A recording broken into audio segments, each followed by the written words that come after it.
महाराष्ट्रातील सर्वात मोठ्या शिवलिंगाच्या दर्शनासाठी दुसऱ्या श्रावण सोमवारी शिवभक्तांची रीघ लागली। चंद्रपूर शहराच्या लालपेठ जुनी वस्ती भागात हे शिवलिंग आहे। बराच कालावधी हे शिवलिंग दुर्लक्षित होतं, मात्र आता या ठिकाणी शिवभक्तांसाठी मूलभूत सुविधा उभारणी केली गेली आहे। श्रावणातील दुसऱ्या सोमवारी हजारो शिवभक्त या शिवलिंगाच्या दर्शनासाठी आले आहेत। बेलपत्र, दूध, जल अर्पण करत त्यांनी शिवाकडे आशीर्वाद मागितले। गेली काही वर्ष इथल्या सुविधांमध्ये झालेला बदल बघून शिवभक्त आनंदले आहेत।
पुरातन शिव मंदिर म्हणजे खूप पुरातन हे पिंड आहे भगवान शंकराची।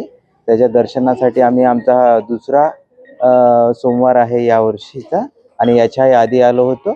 याच्या आधी इतकं डेव्हलपमेंट नव्हतं, पण आता जेव्हा आलो आम्ही मागच्या सोमवारला या ठिकाणी तर खूप छान वाटत आहे, मन प्रसन्न होत आहे आणि आनंद वाटत आहे की इतक्या छान प्रकारे डेव्हलपमेंट केलं आणि येणाऱ्या भक्तांसाठी जे काही म्हणजे व्यवस्था छान प्रकारे याच्यानंतरही होईल आणि खूप छान वाटत आहे या परिसराचं डेव्हलपमेंट पाहून।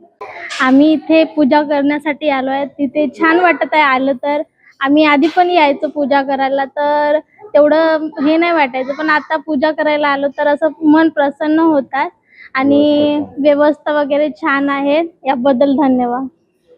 हे हेमाडपंथी पुरातन पिंड आहे। या ठिकाणी याच्यापूर्वी काहीच नव्हते। या ठिकाणी हे बहुत पुरातन महाराष्ट्रातली नंबर 1 पिंड आहे। ऑल इंडियामध्ये दुसऱ्या क्रमांकाची पिंड आहे। हे असं कुठंही पिंड भेटणार नाही, याची हिफाजत करायला पाहिजे। दुसरी गोष्ट, त्या ठिकाणी समोरच्या ठिकाणी देवीची मोठी मूर्ती आहे। ऑल वर्ल्डमध्ये तेवढी मोठी मूर्ती कुठलाच नाही आहे। अशी दुर्गा टेंट हेल्थ आणि